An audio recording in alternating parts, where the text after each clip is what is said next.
সুপ্রিয় দর্শক, আমন্ত্রণ জানাচ্ছি চলমান উন্নয়ন নিয়ে এক বিশেষ প্রতিবেদন দেখার জন্য। আমার সাথে আজকে আলোচনায় অংশগ্রহণে আছেন ঢাকা মহানগর উত্তর মিরপুর থানা 7 নং ওয়ার্ড বিএনপি সিনিয়র সহসভাপতি কামাল আহমেদ। দীর্ঘদিনের রাজনীতির ইতিহাসে আমরা যে কয়জনকে এই যে 5 আগস্টের আগে যে আন্দোলনে মাঠে দেখেছি, গুলি খেয়েছে, আহত হয়েছেন, কেউ নিহত হয়েছেন, সে আহতদের মধ্যে একজন কামাল আহমেদ। বাংলাদেশে আওয়ামী লীগ ফ্যাসিস্ট হিসেবে স্বীকৃতি নিয়ে ভারত পালিয়ে গেছে, দেশে রাজনীতির অস্তিত্ব নেই। সেই আওয়ামী লীগের সময় যে বারবার অ্যারেস্ট হয়েছে, ঘরে থাকতে পারে নাই, সন্তানের কাছে থাকতে পারে নাই, ট্র্যাজেডি লাইফ বরণ করেছেন দীর্ঘ 17 বছর, এখনো সেই ট্র্যাজেডি লাইফ বহন করছেন। তো 25 ডিসেম্বর আসছেন বাংলাদেশ জাতীয়তাবাদী দল চেয়ারপারসন তারেক রহমান। একটু অনুভূতি জানবো, দীর্ঘ এত বছর পরে তারেক রহমান সাহেব আসছেন, তার দলীয় নেতাকর্মীরা কতটা অনুভূতিতে আছে, কেমন আনন্দে আছে, একটু কামাল আহমেদের কাছ থেকে জানবো। আসসালামু আলাইকুম। ওয়ালাইকুম আসসালাম ওয়া রাহমাতুল্লাহি ওয়া বারাকাতুহু। এমসিবি টিভির পক্ষ থেকে আপনাকে অভিনন্দন। সে সাথে একটু জানতে চাই, এই যে দীর্ঘ 17 বছর বেশি হবে তারেক রহমান বিদেশ ছিল, এখন সবকটা মামলা খালাস হবার পর এখন দেশে ফিরছে, কেমন লাগছে আপনাদের কাছে প্লিজ? আমি আল্লাহ তাআলা রাব্বুল আলামিনের কাছে সর্বপ্রথম দোয়া চাইব দেশনেত্রী বেগম খালেদা জিয়ার জন্য, আল্লাহ তাআলা যেন ওনাকে সুস্থতা দান করেন। দীর্ঘ 17 বছর উনি যে নির্যাতিত হয়েছেন সেটারই প্রতিফলন এই অসুস্থতা। আসলে উনি অনেক ত্যাগ স্বীকার করেছেন, আপোষহীন একজন নেত্রী ছিলেন। যদি উনি আপোষ করতেন তাহলে হয়তো আজকে এই পরিণতি তাকে ভোগ করতে হতো না। আমি তাই বাংলাদেশের জনগণের কাছে, পৃথিবীর সারা মানুষের কাছে, আমি সকল ধর্মের মানুষের কাছে প্রার্থনা করি যাতে ওনারা যেন দোয়া করেন আমার নেত্রীর জন্য, আল্লাহ তাআলা যেন তাকে সুস্থ দান করেন। দ্বিতীয়ত আমি অনেক খুশি, অনেক আনন্দিত। শুধু আমি না, এই দেশের 95% মানুষ আনন্দিত। আমরা যেটা উপলব্ধি করতে পারতেছি, আমার লিডার, আমার নেতা, ভারপ্রাপ্ত চেয়ারম্যান জনাব তারেক রহমানের স্বদেশ প্রত্যাবর্তনে। আমি আপনাকে বলতে চাই, আজ আমরা এত আনন্দিত যে আমরা দীর্ঘ 17 বছর যে জেল জুলুম কষ্ট করেছি, নির্যাতন সহ্য করেছি, এগুলি মনের ভিতরে এক ছিটা পরিমাণও আর নাই, ভুলে গেছি আমরা। একটি মাত্র কারণ, আগামী 25শে ডিসেম্বর আমাদের নেতা তারেক রহমান উনি দেশে আসতেছেন, এই খুশিতে, এই আনন্দে।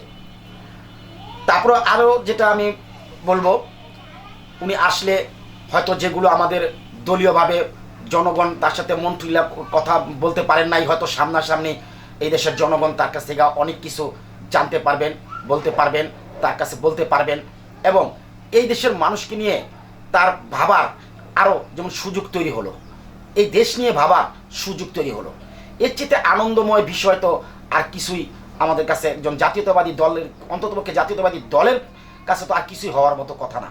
আমি মনে করি এটি আমাদের সবচেয়ে বড় আনন্দ, এবং দোয়া করি আল্লাহ তাআলা যেন তাকে সহি সালামত সুস্থ অবস্থায় আমাদের দেশে উনি আসতে পারেন। এর জন্য দেশবাসীর কাছে দোয়া রইল, এবং দেশবাসীর প্রতি আমার এইটুকু আমি আবেদন করব যাতে ওনার জন্য দোয়া করেন। আচ্ছা, একটা বিষয়, এখনো কিন্তু আপনারা কিন্তু মব জাস্টিসে আছেন। যেমন 2 দিন আগে দেখলাম এনসিপির কিছু কর্মীর কাছে, যারা রাজনীতির মাঠে ছিল না কিন্তু জাস্ট আন্দোলন করেছিল, সেইটাকে গর্ব করে, সেইটাকে পুঁজি করে তারা কিন্তু বিভিন্ন সময় এখন মব জাস্টিস করছে।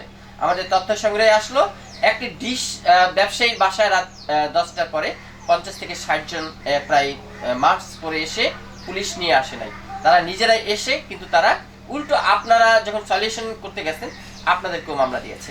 এইরকম কেন?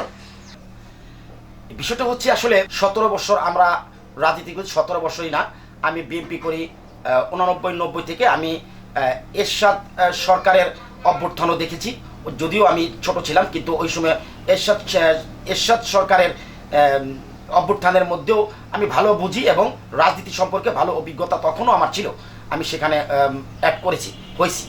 তো বিষয়টা হচ্ছে আমরা শুধু 17 বছর রাজনীতি করি নাই, আমরা অনেক পুরনো এবং আগের থেকে রাজনীতি করি। সেই দৃষ্টিতে আমি বলতে চাই বিএনপি 17 বছর এই ফ্যাসিস্ট সরকারের বিরুদ্ধে মাঠ পর্যায়ে কঠোর আন্দোলন করেছে। তার মানে এই আন্দোলনটা একদিনে শেখ হাসিনা যান নাই বা একদিনে শেখ হাসিনার পতন হয় নাই, এটা অবশ্যই সত্য। এটা পিছনে দীর্ঘ একটা সময় আন্দোলন করতে হচ্ছে, সেটা করেছে বিএনপি, এককভাবে বিএনপি করেছেন বলে আমি মনে করি। কিন্তু 5 তারিখের আগে কিছুদিন আগে হয়তো একটা, যেহেতু গণ অভ্যুত্থান, দেশের সকল শ্রেণীর মানুষ, সকল পেশার মানুষ যখন একত্রিত হয়ে একটা আন্দোলন করে সেটাকে বলা হয় গণ অভ্যুত্থান। আর সেটার জন্য বিএনপির অবশ্যই একটা ভূমিকা ছিল, 17 বছর একটা ভূমিকা ছিল। এনসিপি আমরা মনে করি এই আন্দোলনে ছিলেন, কিন্তু তারা শুধু একাই ছিলেন দাবি করলে সেটা ভুল। আন্দোলনে আমরাও ছিলাম। আমরা যদি না থাকতাম তাহলে আমার সাথে 12 নম্বর ওয়ার্ড বিএনপির senior vice president Kabir Hossain নিহত হয়েছেন, শহীদ হয়েছেন। তাহলে কবির হোসেন আকাশ থেকে অন্য কোনো কিছু পরে কিন্তু মারা যান নাই বা শহীদ হন নাই। কবির আহমেদ অবশ্যই 4 তারিখের গুলিতেই নিহত হয়েছেন। এবং আমার এই পেটের মধ্যে গুলি আছে,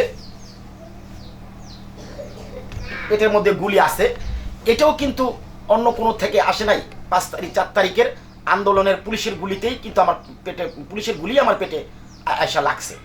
তাহলে তারা যে শুধু একাই করছেন এটা কিন্তু না, আমরা বিএনপিরাও আন্দোলনে ভূমিকা রেখেছি বা প্রাণ দিয়েছি, আহত হয়েছি।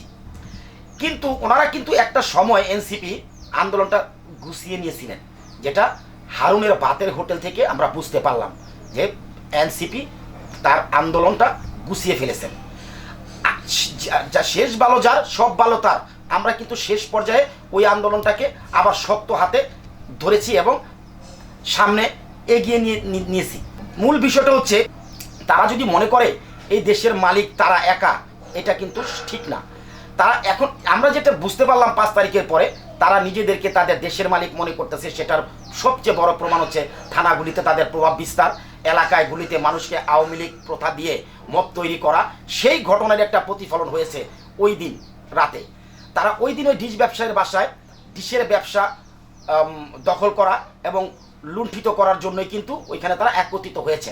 আমরা যখন এই সংবাদটি পেলাম যে বিভিন্ন অপরিচিত লোক 50-60 জন মাস্ক পরা একত্রিত হচ্ছে, আমরা তাদের প্রথম আওয়ামী লীগের একটা ষড়যন্ত্র মনে করেছিলাম।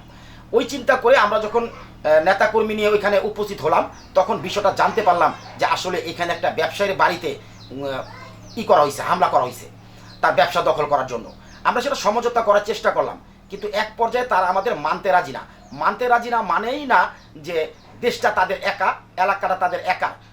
এখানে আমরা যারা সিনিয়র নেতৃবৃন্দ আছি, আমাদের কাছে কিন্তু কোনো রকম আপনি কোনো পদক্ষেপ নিতে গেলে আমাদের অবশ্যই জানাবেন, এটাই নৈতিকগত একটা বিষয়। কিন্তু তারপরে যখন আমরা জানি না বিষয়টা, আমরা জানলাম এবং উপস্থিত হলাম, আমরা কিন্তু সেখানে কোনো প্রশাসনের লোক বা পুলিশের লোক সেখানে আমরা দেখি নাই বা পাই নাই। আমরা এটা সমঝোতা করতে গেলাম, পরে ওনা আমাদের উপরে ক্ষিপ্ত হয়ে আমাদের উপরে হামলা আকারেই তারা শুরু করলেন এবং আমার এক ছাত্র দলের এক কর্মীকে, তার নাম সজল, তাকে তারা মারধর করলেন। কিন্তু যখন আমাদের ছাত্র দলকে মারধর করলেন, আমরা সেটা প্রতিরোধ করতে যাওয়ার পরে দোনো পক্ষের মধ্যে একটা সংঘর্ষ তৈরি হয়। এক পর্যায়ে তারা যাদের জন্য ভাষ্য তারা আহত হয়েছেন। আসলে এই আহতরা আমাদের বিএনপির লোকজন কেউ করে নাই, সেটা হয়েছে এলাকার জনগণের মাধ্যমে। কারণ তখন এই মবের কারণে পুরো ওই এলাকার লোকজন, সাধারণ জনগণ একসাথে হয়েছেন, বিদায় তাদের মবটা প্রতিরোধ করা সম্ভব হয়েছে, নাহলে সেখানে ওদেরকে ঠেকানো অসম্ভব ছিলেন। আচ্ছা, তো আমি বলতে চাই এনসিপি যদি মনে করে আসলে আমরা যারা রাজনীতি করি, রাজনীতির মূল অর্থ হচ্ছে জনগণকে শাস্তি দেওয়ার জন্য না, জনগণকে শান্তি দেওয়ার জন্য, এরই নাম রাজনীতি। তাহলে যদি জনগণকে আপনারা শাস্তি দেন, তাহলে এই দেশটা লুটপাটের মহড়া হয়ে যাবে। এই দেশকে আমরা লুটপাটের মহড়ায় নিতে কখনোই দিতে পারি না, বা তাদের এই ধরনের কর্মগুলো আমরা কখনোই বরদাস্ত করি না বা পক্ষপাতিত্ব করি না। এটা আসলে আমরা কাম্য না তাদের এই কর্মগুলো। এই ধরনের হেন কর্ম থেকে আমি তাদের অনুরোধ করব বিরত থাকার জন্য। যেহেতু আমরা চাই এই দেশের শান্তিময় রাজনীতি অর্থ মানুষের জন্য, রাজনীতি অর্থ মানুষের সেবার জন্য, রাজনীতি মানুষের পাশে দাঁড়ানোর জন্য, মানুষের দুর্ভোগ সৃষ্টি করার জন্য না, মানুষের ধন সম্পদ লুট করার জন্য না। আজ আওয়ামী লীগ চলে গেছে, এ দেশের জনগণ আমাদের উপর নির্ভর করে আছেন, আমাদের দিকে তাকায় আছেন। জনগণের সেই তাকানোর দৃষ্টিভঙ্গিটা আমাদের বুঝতে হবে, জানতে হবে ওই চোখ দৃষ্টি দেখে জনগণ আমাদের কাছে কি চায়। জনগণ আমাদের কাছে অনেক কিছু চায় না। জনগণ একটা রাজনৈতিক দলের কাছে চায় শান্তি, একটা রাজনৈতিক দলের কাছে চায় পরিবেশ, একটা রাজনৈতিক দলের কাছে চায় শান্তি শৃঙ্খলায় যাতে নিরাপত্তা, একটা রাজনৈতিক দলের কাছে চায় তার ধন সম্পদ জানমাল নিয়ে যেন সে নিরাপত্তা থাকতে পারে। এই জিনিসটাই কিন্তু জনগণের চাওয়া, জনগণের অন্য কিছু চাহিদা আমি মনে করি না। আমার নেতা উনি আসলে হয়তো আমরা তার কাছে এই জিনিসটাই চাবো যে আমরা এর বিচার চাই। আমি ওনার কাছে এটাই দাবি করব যে এই ধরনের মব সৃষ্টি করে মব জাস্টিস যত পর্যন্ত মানুষ শিকার না হয়, বা এই ধরনের কর্মের যাতে জনগণ শিকার না হয়, এই জন্য উনি সদয় দৃষ্টি রাখবেন। আমরা তার কাছে অবশ্যই এই বিষয়ের উপরে বিচার চাবো এবং জনগণের শান্তির জন্য একটা ব্যবস্থার জন্য অনুরোধ করব, যাতে এই ধরনের কোনো মব জাস্টিস কেউ তৈরি করতে না পারে, জনগণকে যাতে কোনো ভোগান্তি বা কষ্ট দিতে না পারে। তবে সর্বশেষ একটা কথা আমি বলতে চাই, আসলে আমরা জাতীয়তাবাদী দল এটাই আমরা মনে করি যে রাজনীতি জনগণকে শাস্তি দেওয়ার জন্য নয়, শান্তি দেওয়ার জন্য। সেই ধরনের কর্মকাণ্ড যত সকল দল করেন, এটাই আমার শেষ কথা। ধন্যবাদ আপনাকে। আজকে পর্যন্তই, দেখা হবে অন্যদিন অন্য বিষয়ে। ধন্যবাদ জানাচ্ছি এমসিবি টিভিকে, এবং ধন্যবাদ জানাচ্ছি আমার 7 নম্বর ওয়ার্ড বিএনপির এবং মিরপুর থানা বিএনপির সকল নেতৃবৃন্দকে, এবং ধন্যবাদ জানাচ্ছি আমার ঢাকা মহানগর উত্তর বিএনপিকে। বিশেষভাবে ধন্যবাদ জানাচ্ছি রাজনীতির আজ মেরুকরণ, যিনি আমাদের দীর্ঘ একটা সময় ধরে আমাদেরকে অনেক রকম সাজেস্ট দিয়েছেন বা অনেক রকম পরামর্শ দিয়ে আজ এই পর্যন্ত এনেছেন জনাব ঢাকা মহানগর উত্তরের আহ্বায়ক জনাব আমিনুল হক সাহেবকে। এবং ধন্যবাদ জানাচ্ছি আমি আমার জাতীয়বাদী দল বিএনপির সকল নেতৃবৃন্দকে।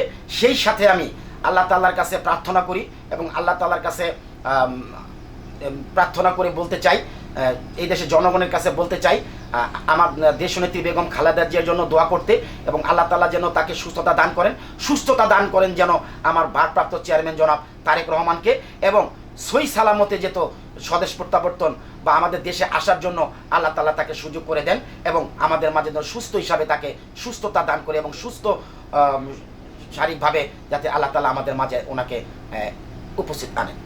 ভালো থাকবেন। প্রিয় দর্শক, দেখলেন আজকের এই বিশেষ চলমান বিষয়গুলো নিয়ে যে বিশেষ প্রতিবেদনটি, শেয়ার দিবেন এবং এমসিবি টিভির সাথে সবসময় থাকবেন। আমি ছিলাম আপনাদের সাথে শাহ আলম সম্রাট, রিপোর্টার এমসিবি টিভি।